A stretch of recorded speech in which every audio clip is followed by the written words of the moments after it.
Allez, comme tous les dimanches, le résumé de la semaine sur la chaîne, 46 vidéos faites cette semaine dans la moyenne habituelle. Donc il y a eu le drama avec ChargeMap. Ça s'est bien terminé, heureusement pour moi, et heureusement pour eux. Elon Musk peut-il racheter Twitter dès cette semaine? Eh ben il l'a fait, Elon, au final. Dans les ZFE, un prêt à taux zéro pour l'achat d'un VE ou d'une plugin hybride en préparation. La Xpeng P5 arrive en Europe, ses tarifs dévoilés. Assez cher. Le boss d'Audi tacle sévèrement l'hydrogène, pas adapté au monde de l'automobile selon lui. Et on est d'accord avec lui. Musk a racheté Twitter donc le lundi 25 avril 2022. C'est officiel, il est à 100% du site. Suite au rachat de Twitter par Musk, Henrik Fisker quitte avec effet immédiat la plateforme. On sait qu'ils s'aiment pas trop les deux, hein. Donc lui, il a tout simplement rage quitte. Un documentaire à charge sur Tesla sera diffusé le 20 mai 2022 sur une chaîne américaine, donc Elon Musk Crash Course. C'est par rapport à l'autopilote Tesla, aux accidents qu'il y a eu avec. J'ai hâte de voir ça. Chevrolet prépare bel et bien une Corvette électrique, mais pour dans 3-4 ans. Mini pourra dévoiler un SUV urbain électrique dès cette année, à voir. Donc, affaire chargement terminée. Ils m'ont dit que je serais pas facturé, j'attends de voir quand même. On verra ça. Les actionnaires de Tesla sont inquiets suite au rachat de Twitter par Elon Musk. Bon, l'action Tesla a dévissé les jours qui ont suivi. Les conditions pour conserver le bonus écologique lors de l'achat d'un VE évoluent. Eh bien oui, il faudra conserver le VE 1 an et plus 6 mois. Bon, ça me paraît normal. La production du Ford F-150 électrique démarre enfin aux USA. C'était temps. Honda lance officiellement son SUV électrique, le ENS1 électrique. Toujours un nom de code à la con. Hein. Vous pourriez faire un effort sur les noms. Hein. Honda, c'est nul les noms de code comme ça. Bientôt un passeport pour la traçabilité des batteries de voitures électriques.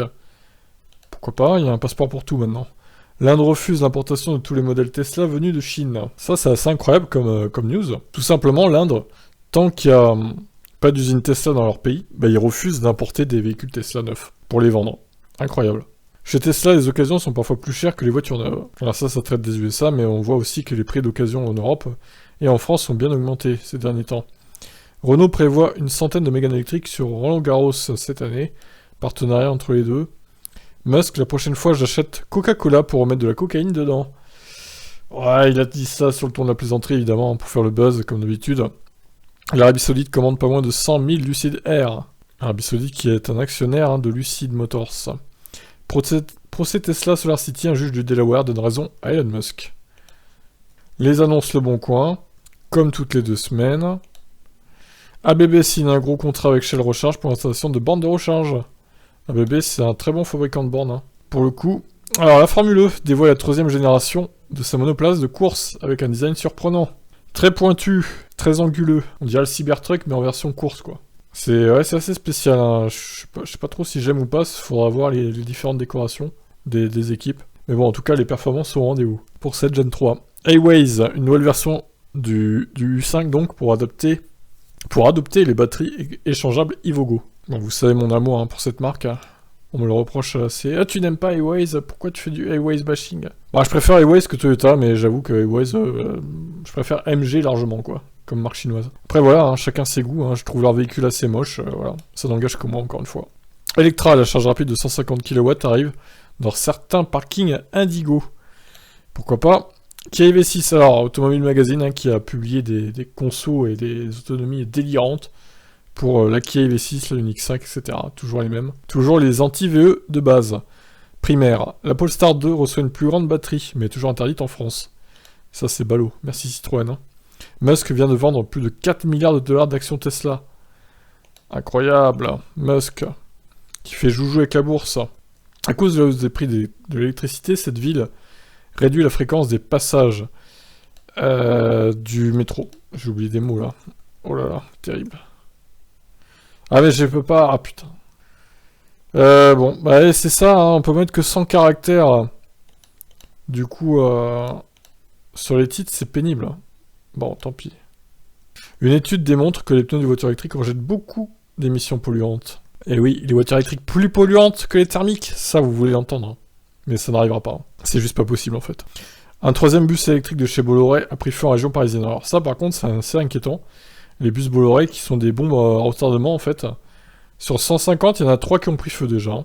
Certains diront c'est pas beaucoup, mais c'est 3 de trop en fait. Ça devrait pas du tout prendre feu en fait. Il va falloir se pencher sur le problème quand même. Top 10 des voitures les plus lourdes vendues en France en 2022. Le Range Rover est premier avec 2 tonnes 8 sur la balance, la version hybride rechargeable qui pèse un poids colossal. Hein. L'armée américaine a réussi à transférer 1,6 kW d'électricité sur 1 km de distance sans fil. Incroyable prouesse. Tesla ajoute des caméras de surveillance sur un superchargeur ouvert à tous en Norvège.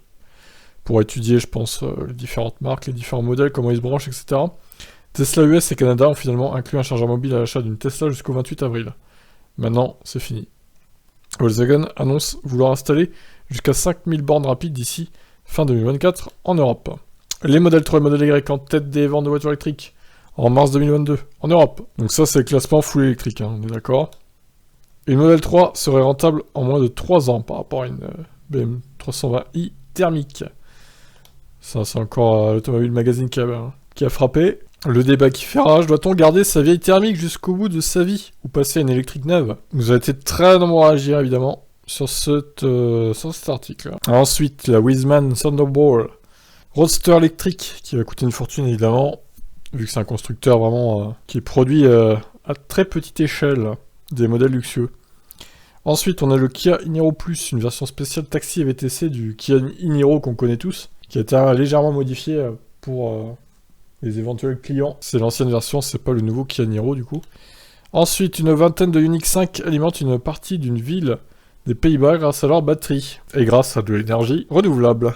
Bonne initiative, elles sont dispo en autopartage aussi d'ailleurs. Zipcharge présente GoHub, une solution de recharge mobile verte.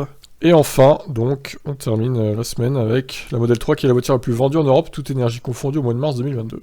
Le modèle Y étant 3ème. Voilà, bah écoutez, j'en ai fini de ce résumé. Bah écoutez, je vous invite à vous abonner à mes autres chaînes qui sont en description si le cœur vous en dit. Et je vous laisse à demain pour d'autres actus. Bye bye.